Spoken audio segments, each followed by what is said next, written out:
നമസ്കാരം. മലയാളം ടോക്സിലേക്ക് ഏവർക്കും ഹാർദമായ സ്വാഗതം. ഒരു നല്ല ദിവസം എല്ലാവർക്കും ആശംസിക്കുന്നു. ഇന്ന് ഈ വിദ്യാരംഭ ദിനത്തിൽ ഞങ്ങൾ AV അക്കാഡമി എന്ന ഞങ്ങളുടെ ഈ യൂട്യൂബ് ചാനൽ പുതിയ ഒരു പേര് സ്വീകരിച്ചുകൊണ്ട് വീണ്ടും പ്രവർത്തനം ആരംഭിക്കുകയാണ്. മുൻപ് ചില സാങ്കേതിക തടസ്സങ്ങൾ കാരണമായിരുന്നു ഞങ്ങൾക്ക് റെഗുലറായിട്ട് ക്ലാസ്സുകൾ തരാൻ പറ്റാതെ പോയത്. എന്നാൽ ഇന്നു മുതൽ ഈ വിദ്യാരംഭ ദിനത്തിൽ നിങ്ങളോടൊപ്പം ഇനി നിങ്ങളുടെ പഠനത്തിന്റെ ഓരോ നാൾവഴികളിലും ഞങ്ങൾ ഉണ്ടാവും എന്ന ഒരു ഉറപ്പ് ഞങ്ങൾ തരികയാണ്. ഈ ഒരു ചാനലിനകത്ത്, പ്രത്യേകിച്ച് മലയാളം ടോക്സ് എന്ന ഞങ്ങളുടെ ഈ ചാനലിനകത്ത് കേരള PSCയുമായി ബന്ധപ്പെട്ട മലയാളം, കല, സാഹിത്യം, സാംസ്കാരികം, കായികം എന്നീ മേഖലകളെ അടിസ്ഥാനമാക്കിയുള്ള ടോപ്പിക് ബേസ്ഡ് ക്ലാസ്സുകളും അതുപോലെ തന്നെ മുൻകാല ചോദ്യങ്ങൾ അടിസ്ഥാനമാക്കിയുള്ള ചർച്ചകളും സ്കൂൾ പാഠപുസ്തകങ്ങളെ അടിസ്ഥാനമാക്കിയുള്ള ക്ലാസ്സുകളും ഒക്കെ തന്നെ ഞങ്ങൾ നിങ്ങൾക്ക് ക്രമീകരിക്കുന്നതാണ്. പൂർണ്ണമായ സഹകരണം ഞങ്ങളോടൊപ്പം ഉണ്ടാകും എന്ന് പ്രതീക്ഷിക്കുന്നു. ഇന്ന് ഈ വിദ്യാരംഭ ദിനത്തിൽ 84/2025, അതായത് കഴിഞ്ഞ ഫയർ വുമൺ എക്സാമിന് PSC ചോദിച്ചിട്ടുണ്ടായിരുന്ന, ഏറെ കുട്ടികളെ ബുദ്ധിമുട്ടിച്ചു എന്ന് മനസ്സിലാക്കിച്ച അല്ലെങ്കിൽ ഞങ്ങളെ അറിയിച്ച ഒരു ചോദ്യമാണ് നിങ്ങളുടെ മുമ്പിലേക്ക് ഞങ്ങൾ ആദ്യം എത്തിക്കുന്നത്. ഈ ചോദ്യം പല കുട്ടികളും അതിന്റെ ബുദ്ധിമുട്ടിനെ കുറിച്ച് ഞങ്ങളോട് സംസാരിച്ചിട്ടുണ്ടായിരുന്നു. അപ്പോൾ ആ ചോദ്യം ഒന്ന് ആദ്യം വായിച്ചു നോക്കാം നമുക്ക്. താഴെ കൊടുത്തിരിക്കുന്നവയിൽ കുതിര എന്നർത്ഥം വരാത്ത പദമേത എന്നാണ് ചോദ്യം. ചോദ്യം ഒന്നുകൂടെ. താഴെ കൊടുത്തിരിക്കുന്നവയിൽ കുതിര എന്ന അർത്ഥം വരാത്ത പദമേത? അർവാവ്, കിങ്കിരം, അശ്മകം, സപ്തി ഇവയാണ് ഓപ്ഷനിലുള്ളത്. ഇങ്ങനൊരു ചോദ്യം PSC നിങ്ങളുടെ മുമ്പിലേക്ക് തരുന്ന സമയത്ത് ആദ്യം നമ്മൾ അറിയേണ്ടത് കുതിര എന്ന പദത്തിന്റെ പര്യായ പദങ്ങളാണ്. ഇവിടെ ഓപ്ഷനിൽ അർവാവ എന്നൊരു പദം കാണാം. കണ്ടോ? അർവാവ എന്ന പദത്തിന് കുതിര എന്ന് തന്നെയാണ് അർത്ഥം. അപ്പൊ അത് ബുദ്ധിമുട്ടുള്ള പദമല്ല. അർവാവ കുതിര തന്നെയാണ്. കിങ്കിരം എന്ന പദവും എന്ത് തന്നെയാണ്? കുതിര എന്നർത്ഥം വരുന്ന പദമാണ്. സോ പ്രശ്നമില്ല. സപ്തി എന്ന പദത്തിനും കുതിര എന്ന് തന്നെയാണ് അർത്ഥം. പക്ഷേ അശ്മകം എന്ന പദത്തിന് എന്തല്ല? കുതിര എന്നല്ല അർത്ഥം. ഇവിടെ ഉത്തരമായി വരുന്നത് അശ്മകം എന്ന പദമാണ്.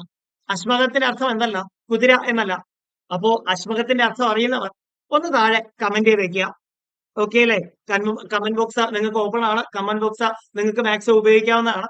അവിടെ നിങ്ങൾക്ക് ഇനി ആവശ്യമുള്ള ക്ലാസ്സുകളും ഏതൊക്കെ ടോപ്പിക്കിൽ നിന്നാണ് നിങ്ങൾക്ക് പ്രധാനമായി ക്ലാസ്സുകൾ വേണ്ടത്, ഏതൊക്കെ ചോദ്യ പേപ്പറുകൾ, ഏതൊക്കെ ചോദ്യങ്ങൾ, ഇവയൊക്കെ തന്നെ നിങ്ങൾക്ക് കമന്റ് ബോക്സിൽ പറയാവുന്നതാണ്. അതൊക്കെ തന്നെ വരുന്ന ദിവസങ്ങളിൽ ഞങ്ങൾ ക്ലാസ്സുകളായി നിങ്ങളുടെ മുമ്പിലേക്ക് എത്തിക്കുന്നതാണ്. മറ്റ് മുഖവരികളില്ല.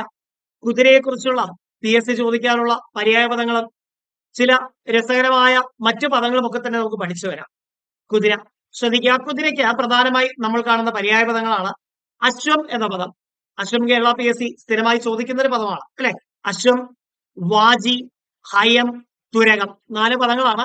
അശ്വം, വാജി, ഹയം, തുരകം. കീകടം, ജരം, അത്യം. കീകടം, ജരം, അത്യം. ഇതിൽ തന്നെ കീകടം എന്ന പദത്തിന്റെ സ്ത്രീലിംഗ പദം മുൻപ് ഡിഗ്രി ലെവൽ പരീക്ഷയിൽ കേരള PSC ചോദിച്ചിട്ടുണ്ടായിരുന്നു. നിങ്ങൾക്ക് ഓർമ്മയുണ്ടാകും. കീകടം എന്ന പദത്തിന്റെ സ്ത്രീലിംഗമാണ് കീകടി. കീകടം എന്നത് ആൺകുതിരയും കീകടി പെൺകുതിരയുമാണ്. ഇത് പ്രീവിയസ് ചോദ്യമാണ്. നോക്കിയേ, ആ 7 പദങ്ങൾ നമുക്കൊന്ന് പഠിച്ചു വരാം. അശ്വം, വാജി, ഹയം, തുരകം, കീകടം, ജരം, അത്യം. ഇനി അരി എന്നതാണ് അടുത്ത പദം. അരി എന്ന പദത്തിന് ശത്രു എന്ന ഒരു പര്യായ പദം കൂടെയുണ്ട്. ഒന്നുകൂടെ, അരി എന്ന പദത്തിന് ശത്രു എന്ന ഒരു പര്യായ പദം കൂടെയുണ്ട്. കുരുടി, ഘോടകം, തുരങ്കമം, ദണ്ഡം. അരി, കുരുടി, ഘോടകം, തുരങ്കമം, ദണ്ഡം. പാലകം, പീതി. മയം, മരാളം, മാഷാശി. മയം, മരാളം, മാഷാശി. മരാളം എന്ന പദത്തിന് അരയന്നം എന്ന ഒരു പര്യായ പദം കൂടെയുണ്ട്. ഓർത്തു വെക്കുക. മക്കളെ നോക്കിയേ, അരിക്ക് ശത്രു എന്നും മരാളം എന്ന പദത്തിന് അരയന്നം എന്നും 2 അഡീഷണൽ പര്യായ പദങ്ങൾ കൂടെ നമ്മൾ പഠിച്ചു വെക്കുന്നു. യയി, യവനം, യുഗ്യം, യുയു, രഥാശ്വം. ഒന്നുകൂടെ ആ പദങ്ങൾ അത്രയും ഒന്ന് പറഞ്ഞു വരാം. മയം, മരാളം, മാഷാശി, യയി, യവനം, യുഗ്യം, യുയു, രഥാശ്വം. ലഡ്വം, ലലാമം, വാതായനം. 3 വാക്കുകൾ ശ്രദ്ധിക്കുക. ലഡ്വം, ലലാമം, വാതായനം. മക്കളെ പര്യായ പദങ്ങളാണ്. ഇവ ആവർത്തിച്ച് പറഞ്ഞു തന്നാൽ മാത്രമേ നിങ്ങൾക്ക് മനസ്സിലാകൂ. അതുകൊണ്ടാണ് ആവർത്തിച്ച് പറഞ്ഞു തരുന്നത്. ഇത് നിങ്ങൾക്കൊരു വിരസതയായി മാറിപ്പോകരുത്. ഓക്കെ അല്ലേ? നോക്കിയേ ഒന്നുകൂടെ. ലഡ്വം, ലലാമം, വാതായനം. വിമാനം, വീതി, വൃഷം. വിമാനം അല്ലെ? വിമാനം പൊതുവെ നമുക്കറിയുന്ന ഒരു വിമാനമുണ്ട്, ആകാശത്തൂടെ പോകുന്ന അല്ലെ? ഈ വിമാനം എന്ന പദത്തിന് കുതിര എന്നർത്ഥമുണ്ട്. ഒരു കാര്യം കൂടെ പറഞ്ഞു തരട്ടെ. വിമാനം എന്ന പദത്തിന് പക്ഷി എന്നും അർത്ഥമുണ്ട്. ഒന്നുകൂടെ, വിമാനം എന്ന പദത്തിന് പക്ഷി എന്നും അർത്ഥമുണ്ട്. മക്കളെ ഓർത്തു വെക്കുക, വി എന്ന ശബ്ദത്തിന് പക്ഷി എന്നർത്ഥമുണ്ട്. അതായത് വി എന്ന വാക്കിന് പക്ഷി എന്നർത്ഥമുണ്ട്. മാനത്തുകൂടെ പോകുന്ന വിയെ നമ്മൾ വിമാനം എന്ന് വിളിച്ചു. മാനത്തുകൂടെ പോകുന്ന മാനത്തുകൂടെ പോകുന്ന പക്ഷിയെ വിമാനം എന്ന് വിളിച്ചു. സെറ്റ് അല്ലേ? ഓർത്തു വെക്കാൻ എളുപ്പമല്ലേ? ഓർത്തു വെക്കുക, വിമാനം എന്ന പദത്തിന് കുതിര എന്നർത്ഥമുണ്ട്. വിമാനം എന്ന പദത്തിന് പക്ഷി എന്നർത്ഥമുണ്ട്. വി എന്ന വാക്കിനും പക്ഷി എന്നർത്ഥമുണ്ട്. അപ്പോ ഇതും ഒരു പുതിയ അറിവായിരിക്കും എന്ന് ഞാൻ പ്രതീക്ഷിക്കുന്നു. വീതിക്ക് കുതിര എന്നർത്ഥമുണ്ട്. വൃഷത്തിനും കുതിര എന്നർത്ഥമുണ്ട്. വൃഷം എന്ന പദത്തിന് മറ്റൊരു പര്യായം കൂടെയുണ്ട്.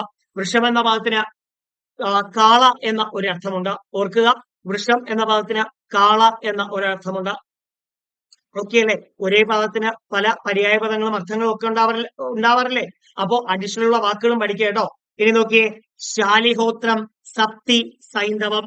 ശാലിഹോത്രം, സപ്തി, സൈന്ധവം. ഒന്നുകൂടെ, ശാലിഹോത്രം, സപ്തി, സൈന്ധവം. അപ്പോ ഒരു തവണ കൂടെ ഞാൻ ഈ വാക്കുകൾ ആവർത്തിച്ചു തരുന്നു. അശ്വം, വാജി, ഭയം, തുരകം, കീകടം, ജരം, അത്യം, അരി, കുരിടി, ഘോടകം, തുരങ്കമം, ദണ്ഡം, പാലകം, പീതി, മയം, മരാളം, മാശാശി, യയം, യയി, യയി, യവനം, യുഗ്യം, യയു, രഥാശ്വം, ലഡ്വം, ലലാമം, വാതായനം, വിമാനം, വീതി, വൃഷം, ശാലിഹോത്രം, സപ്തി, സൈന്ധവം. സെറ്റല്ലേ? സെറ്റല്ലേ? കുതിരയ്ക്ക് ഇനി മറ്റ് പര്യായ പദങ്ങളോ അല്ലെങ്കിൽ PSC ഇനി ചോദിക്കുന്ന സമയത്ത് അയ്യോ ഇതിൽ ഏത് ചോദിക്കും എന്ന ബുദ്ധിമുട്ടും ഇനി ഉണ്ടാവില്ലല്ലോ.